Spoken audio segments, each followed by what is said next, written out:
The options are just becoming very large. The election happened and so I don't know what I'm gonna do about that. It is one of my new favorite books of the year, maybe all time.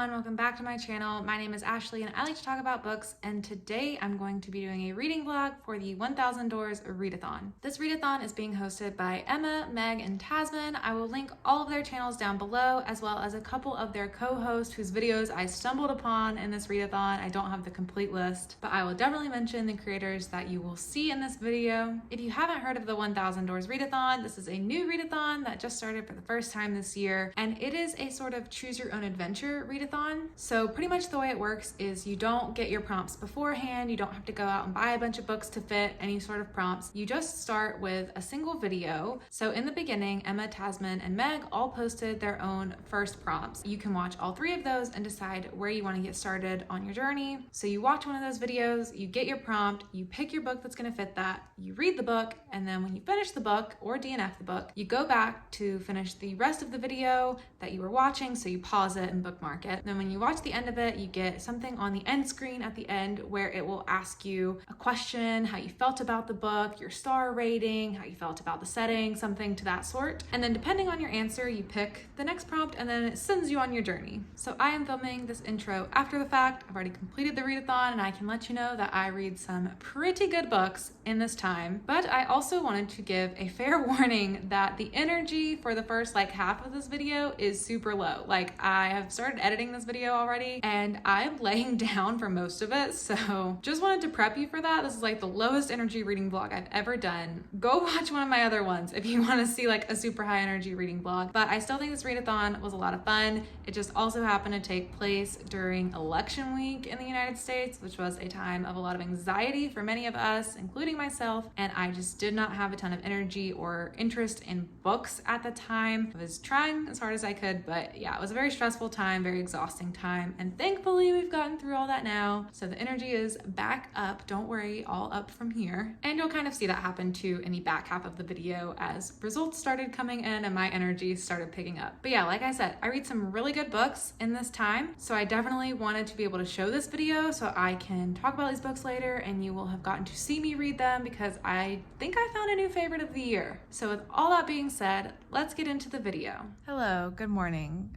and good morning from Cooper. I think I'm going to start the 1000 Doors. What are you doing? He's just so interested in me this morning. I think I'm going to start the 1000 Doors Readathon this morning. I remember watching the video announcement from Emma several weeks ago, and all I remember about it is that it's going to be super unique and there's not TBR prompts beforehand. I don't really know how it works, basically. I don't know if I'm supposed to watch one of their videos, all of their videos. I don't know. But Meg's is right here on my TV. So I'm gonna watch Meg's and then see what happens. All right, let's give it a go.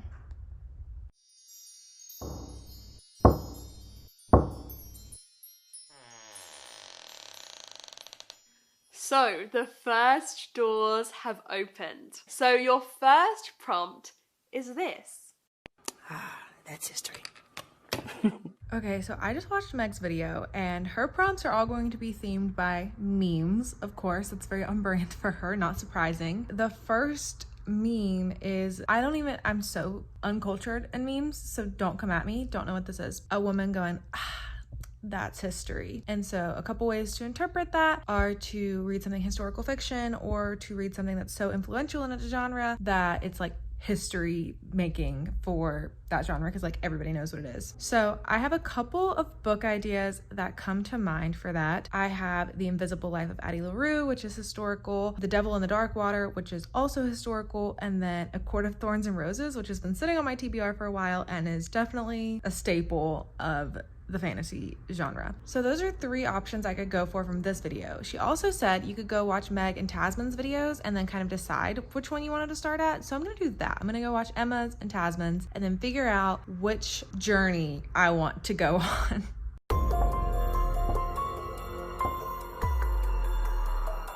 And we're off! The 1000 Doors Readathon is officially underway. Your first prompt for the 1000 Doors Readathon is 5. Okay, so Emma's prompt is 5, and that can mean anything. So it can be a 5-star prediction, a book that has a series with 5 books in it, literally anything that you want. So for that, I have 2 5-star predictions, The Invisible Life of Addie LaRue and The Devil in the Dark Water, which I could also use and kind of follow this prompt. I was also thinking a book with 5 letters in the title, and so for that I was thinking Betty. The options are just becoming very large. So now I'm gonna go watch Tasman's video and then we will decide which journey we are going on. Hello everybody, my name is Tasman May from the channel Tea Books and Tasman, and welcome to the first ever 1000 Doors Readathon. My first prompt for you is to read a book that feels like the TV show Breaking Bad. Okay, so Tasman's had to do with Breaking Bad, and I've never seen Breaking Bad, so I'm not gonna do that one. Sorry, Tasman. I think I'm going to go with Meg's. Either way, I end up with the same book, but I'm gonna go with Meg's history reference and commit to The Invisible Life of Addie LaRue. Hello, I thought I'd give an update on Addie LaRue. It's in this book sleeve. I love book sleeves, by the way. All of a sudden, that's a thing. But yeah, okay, so when I started this readathon, I was in the middle of Invisible Girl by Lisa Jewell, and I really wanted to finish that book, and so I finished that first. And then the election happened, and we're still not done. It's November 5th now, and stress. So I haven't been reading a ton because it's just hard to breathe right now. But I did get started on this. I am probably, let me take it out and look. I'm about 70 pages into this book. I'm just nervous because everybody I have seen has given this 5 stars and said it's amazing. I've had people personally recommend this to me. When you hear reviews that high, I'm just so scared I'm gonna be let down. But I don't know, I'm 70 pages in and like nothing has really happened yet other than setting up the story, and I'm just like, yeah, okay, all is well so far, all is fine. If you don't know what this is about a girl named Addie LaRue from early 18th century France who is being put in an arranged marriage. She really doesn't want to be put in that arranged marriage, and so she prays to the gods to try to do something so that she doesn't have to marry this man. Basically, the deal she ends up making with this like demon devil thing that they call the darkness. Unintentional. She didn't like specifically ask for this, but what happens is it's like a trickery deal where now she's going to live forever. She's gonna have an immortal life, but no one she meets is going to be able to remember her. Like the instant they turn away from her or close a door on her, they instantly forget her. So that causes complications, and we're following her in the year 2010, I think. So it's like 300 years later, and she's living in New York now, and it's been jumping back and forth in time and just kind of showing you how she got to where she is today. So all is good so far. I hope it's as good as everyone says it is. Okay, I just finished The Invisible Life of Addie LaRue, and I know I didn't give many updates while I was reading it, but it was just really long, and it didn't feel like a ton was happening between times that I would pick it up and put it back down. It's pretty slow paced, so there wasn't a ton to update on, and my feelings weren't really changing much throughout the book, so there wasn't much to update. But I'm feeling absolutely wrecked. This destroyed me. I feel like I'm gonna have a book hangover from this one. It has such good atmosphere, and you know I'm a sucker for atmosphere. That is one of the most important things to me while reading, and I would give this like an 8 or 9 out of 10 for atmosphere. It's just so solid. You go back and forth in time a lot, so some sections are in the 1700s, some sections are in the 2000s, and you keep flipping back and forth as you go through Addie's 300 years of life with her. Oh man, it is just, the ending is so good. Now I'm gonna cry. Didn't cry while reading it, but now thinking about the ending, I'm gonna cry. Because it was so, like, it just ended so perfectly. I had a whole idea of what was gonna happen in the last like 80 to 100 pages. I thought, oh, if I was writing this book, here's exactly how I would end it. I don't really see another way you could wrap it up. And it was pretty similar to what I thought, but like better even. Despite all this praise, I still feel like this is a 4 or a 4.5 out of 5. Like I said, it's really slowly paced. So the first half of the book, I don't want to like tell you when things happen because I want to let you read it yourself, but there's like something you're waiting for and it does not happen until the middle of the book. And this is like a 440 page book, so you have to get through like 220 pages of pretty much just like beginning information before you get to like the inciting incident, or what I feel like is the best inciting incident of the book, because I guess you could argue her getting cursed in the first place is like an inciting incident and then you follow her through life, but I don't know. I was waiting for one specific thing and that doesn't happen until you get halfway through the book. And then the last 100 pages are paced really, really nicely. A lot's going on. It's really, really good. So the last 100 pages are the best of the book. The first 220 pages are very, very repetitive, just kind of showing how much Addie LaRue suffers because she is forgotten by everyone she meets. I will say like it's effective. Like I definitely felt a very big sense of loneliness and empathy for Addie LaRue and how horrible that would be, and how you really can't make anything of your life when nobody can remember you. You can't make any kind of mark on the world. And then you kind of watch how she learns ways to cope and like how to make a life for herself in these circumstances. So I get it, but I just felt like the first half was a little bit too repetitive and we could have cut some of those scenes. But yeah, this was great. I don't know how this is gonna work from here. I'm gonna have to go back to Meg's video and watch the ending and see what it is. I don't know if it's gonna be like star ratings is how that determines, or like feelings. So I'm gonna watch Meg's ending of her video to see what my next prompt is. It's gonna be hard to read something else after this. Okay, so I just watched Meg's video. I ended up going back to the end of the first prompt and you selected based off of star rating. So I was in the 4 to 5 star prompt. So I clicked on that video, it sent me to the second prompt, and that was also one of Meg's. So it can actually switch like the host of what video you're watching. So it's just funny that I ended up still on Meg's. Her second prompt is another meme and it's of this woman coming out of this door or something and she's like, "I'm back." I'm back. And so for that prompt, I am going to pick up a book that I was reading before I started reading Addie LaRue or another book I was reading. I started this book a couple weeks ago, read a little bit of it, then just put it down, and she's gonna come back into my life, and that is Over the Woodward Wall by A. Deborah Baker.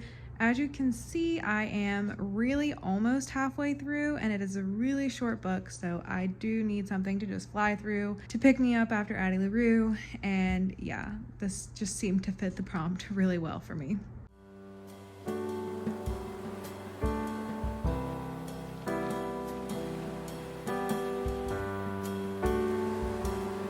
Alright, I just finished Over the Woodward Wall, and I didn't like it that much.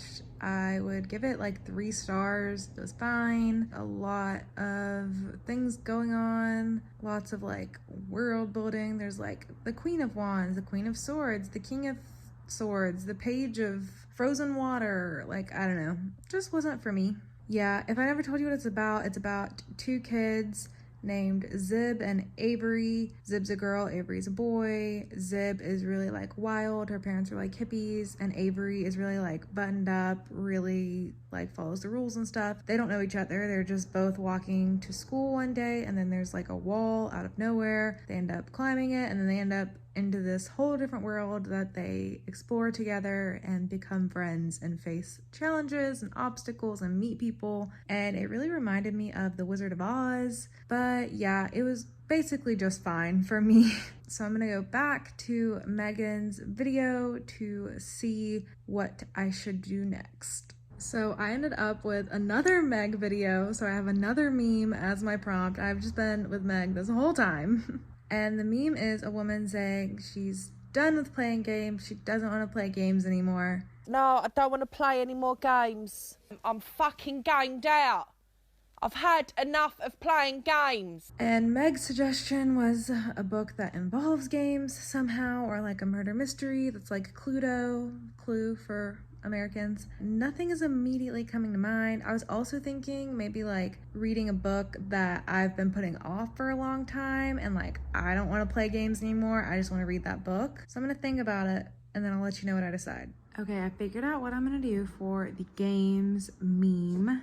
I'm going to read Check Please. This is a graphic novel about a hockey team, which is a game. and I'm honestly really surprised I was able to find something that matched the prompt so well.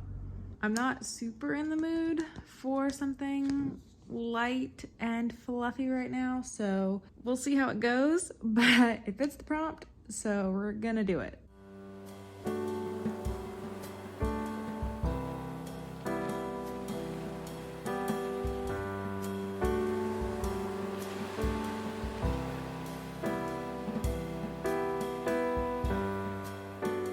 Okay, so I finished Check Please last night, and I thought it was okay.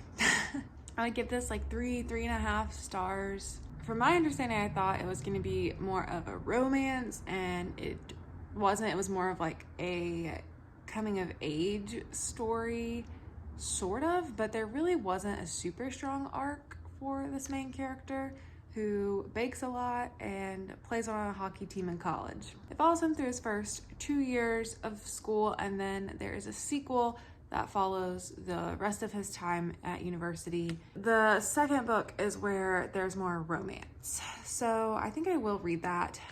I will say I really liked the art style of this book, and I liked just the general tone of it.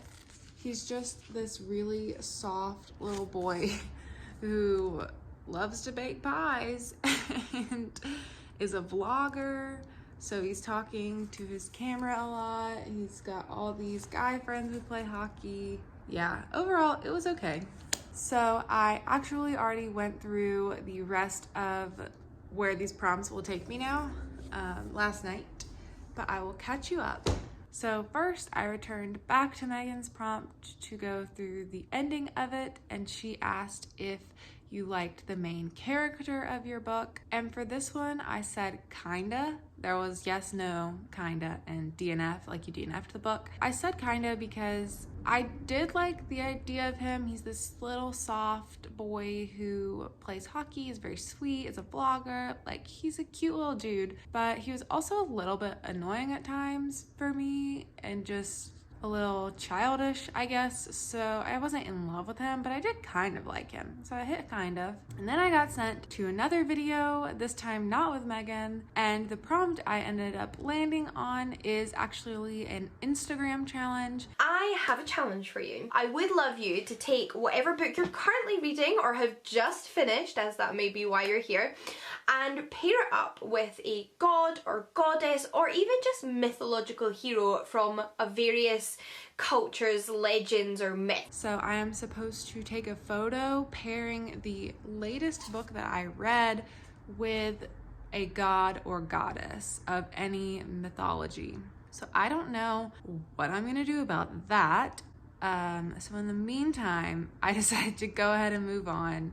I'm going to search today to see if there's like a soft Greek god or like a really young boy, like maybe Cupid. Cupid's a god, like he could remind me of Cupid. We could do something like that.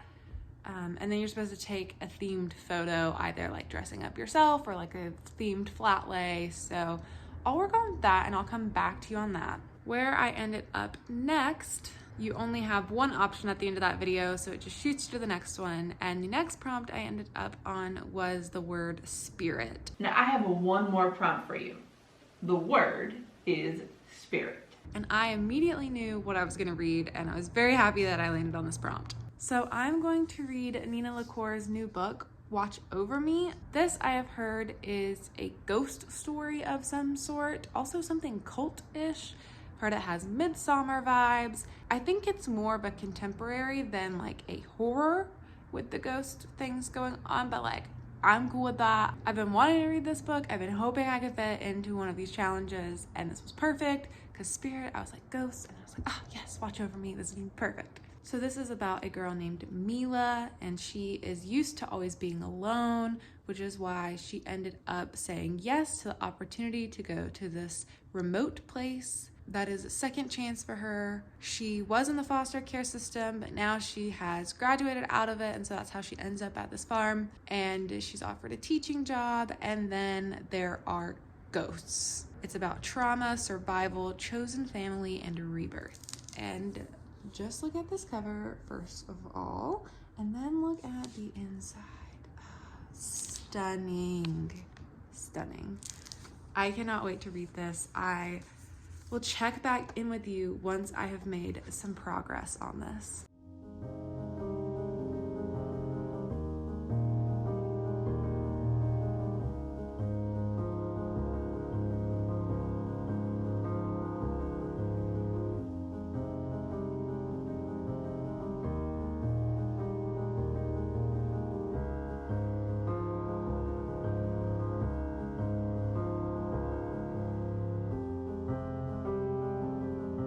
Hello, I have started this book. It's so good.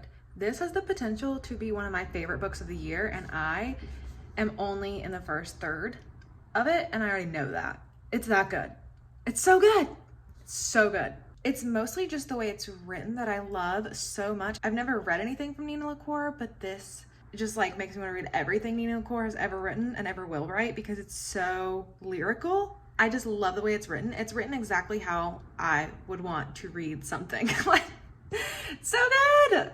I'm not good at words right now. I'm gonna put this down. So this follows Mila, and Mila was in the foster care system, and now she, I guess, has aged out of it, and so she has this opportunity to go work at this farm. So that is where we start the story, which I also really love, that the story is just like, yeah, we're gonna get started. We're just gonna send you right there on the farm with Mila and throw you in, and you're not gonna know a lot, and it's gonna get going. I love that. So you follow Mila getting to the farm. She is going there to teach the like 6 to 9-year-old kids, but there's only one of them right now. So she is teaching this little boy named Lee, and she's meeting the other people on the farm. There are other interns and people that like there's the guy who recruited her and the 2 adults who like own this house and all of the area, the farm area. It's also just such a good atmosphere because there is the farm stuff, but there's also, it's coastal. There's like the ocean right there with like the rocky cliffs, and oh my gosh, it's just so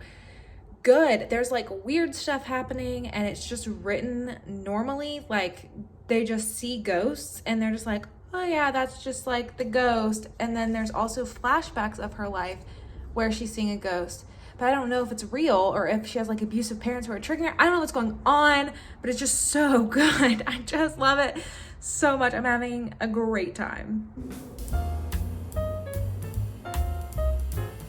So I have finished Watch Over Me by Nina LaCour. I actually finished this a couple of days ago and then honestly just forgot to film this clip. But I gave this book 5 stars. It is one of my new favorite books of the year, maybe all time. I thought this was absolute perfection. Everything I said before leading into the book when I was about halfway through and giving it all this praise and thinking it was going to be a new favorite, that all stayed true the entire time. I thought this was such a beautiful story. It was written so well. I loved the weird aspect of it with the ghosts. I loved how it all came together. I loved watching these characters grow. I loved the atmosphere. There was just nothing that I didn't like about this book. I was not left wanting anything more. It was absolutely perfect, and I would highly recommend this book. So with that being said, I have finished the 1000 Doors Readathon. As a recap, these were the 4 books that I read. So I started with The Invisible Life of Addie LaRue, which I absolutely adored. It really just was so hard-hitting at the end. The last like 80 to 100 pages were by far the best part and made this such a rewarding book to read. And I would definitely recommend this for any kind of cozy vibes that you're looking for, because this was definitely a cozy read for me. Then I read Over the Woodward Wall by A. Deborah Baker. I thought this one was just fine for me. I'm interested to see how I think about this after I read Middle Game by Shauna McGuire, the book that this book is a part of. But if you want something a little whimsical that kind of reminds you of The Wizard of Oz or like Alice in Wonderland with some younger kids adventuring in this new world and encountering some zany characters, then I think you would really like this. It might just not have been what I was looking for at the time. Then I read Check Please, the first book in this graphic novel series about a college hockey team, mainly following one of the main boys who really likes to bake, and he's a vlogger and he sort of doesn't fit in, and it's pretty much his coming of age story with the team. I was expecting more romance in this book, so it kind of just didn't meet my expectations because of that, but I think the sequel, which will be more focused on the romance, will be exactly what I was looking for in this one, so I am excited to continue the series. And overall, I thought it was a nice, cute, soft, fluffy, cozy kind of read. And then, like I said, Watch Over Me by Nina LaCour. Definitely expect to see this on my favorites list of the year. It was just so beautifully written and so well done. What I did not end up getting around to was the Instagram photo challenge. I'm hoping you'll just forgive me for not doing that because I just didn't have the creativity in my mind to make that happen this week. But overall, I had a lot of fun participating in this readathon. It's really unique and cool to not have all this crazy preparation beforehand where you're freaking out about finding the books that fit all the prompts and having to go buy new books to fit those prompts. I really liked how all of the prompts that I came across allowed you to pick something off of your TBR that you already own. Like there was nothing so ultra specific that I wasn't able to tackle it, and they were all really open-ended and open to your interpretation. So when you get a prompt like 5, you can make that mean whatever the heck you want it to in order to get through your TBR. So if you haven't participated in this readathon, all of the videos are still up and you can really do it at any time of the year. So I would highly recommend that you check it out because it's a good way to knock out some books that are just sitting around on your TBR that you haven't gotten around to. I will definitely participate if this happens again. Let me know if you guys participated in the readathon, what kind of cool books you got to knock off your TBR, how long it took you to finish. It took me about 2 weeks to get through the whole thing. Technically, you can use like the whole month to get through it if you need. There was just a lot of activities going on in the first week of the month that they started the readathon on. But yeah, I hope you had fun watching this video or participating in the readathon or are inspired to now go try it for yourself. But that's it for me. Thank you so much for watching, and I'll see you guys in the next video. Bye.